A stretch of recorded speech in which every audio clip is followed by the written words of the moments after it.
Hello viewers, দেখতে পাচ্ছেন সব সাইতে আজকে আমাদের এই কাটার মাছ বেশি দেখতে পাচ্ছেন।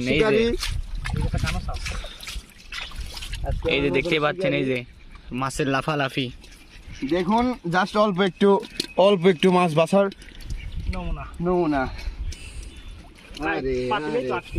আজকে পাতিলে 28 জুলুম দর্শক, আল্লাহর রহমত। দৈনিক বড় পাতিল নিয়ে আসি, আল্লাহর রহমত আজকে ইনশাল্লাহ। তোলা বাবু কয়দিন তিনটাম তোলা লাগলো নি। আল্লাহর রহমত। আজকে আমার নসিবে অনেক মাছ আছে। হ্যাঁ, আজকে নসিবে অনেক মাছ আছে। Like, comment, share, subscribe, follow এর মধ্যে নাই থাকলে পরে